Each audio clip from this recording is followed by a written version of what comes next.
পৌরাণিক ইতিহাসের সবচেয়ে শক্তিশালী চরিত্রদের মধ্যে শ্রী হনুমান অন্যতম, যার শক্তি কিংবা ভক্তির কোনো তুলনা নেই। শ্রীরামের এক অনন্য ভক্ত ছিলেন তিনি। আমরা রামায়ণে দেখেছি যে হনুমানজির কী পরিমাণ শক্তি ছিল। পঞ্চমুখী হনুমানের কথাও জেনেছি। কিন্তু আপনি কি জানেন যে হনুমানকে একবার 11 মুখী রূপ ধারণ করতে হয়েছিল? কিন্তু এই মহাশক্তিমান রূপের কারণ কি ছিল এবং এর ফলাফল কি হয়েছিল? সকলকে আজকে আমাদের আলোচ্য বিষয় হনুমানজির 11 মুখী বিধ্বংসী রূপ। এ বিষয়ে বিস্তারিত জানতে ভিডিওটি অবশ্যই শেষ পর্যন্ত দেখবেন।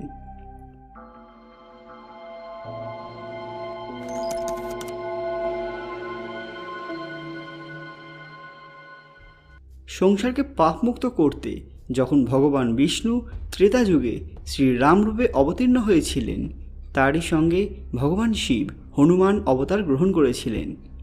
রুদ্র অবতার হনুমানজিকে ঊর্জার প্রতীক বলে মনে করা হয়। তার আরাধনা করলে সকল প্রকার সংকট থেকে রক্ষা পাওয়া যায়, যে কারণে তিনি সংকট মোচন নামেও প্রসিদ্ধ। রামায়ণের একটি ঘটনায় শ্রীরাম এবং লক্ষ্মণকে অহিরাবণের হাত থেকে রক্ষা করতে হনুমানজি পঞ্চমুখী রূপ ধারণ করেছিলেন, যার শক্তি ছিল মহাবিধ্বংসী। হনুমানের পঞ্চমুখী মূর্তিতে দেখা যায় বরাহদেব, গরুড়, নৃসিংহদেব এবং হয়গ্রীবের চিত্র। এত ভয়ানক রূপ ধারণ করার পরেও হনুমানকে একসময় 11 মুখী রূপ নিতে হয়েছিল, যার শক্তির কাছে সকল ব্রহ্মাণ্ড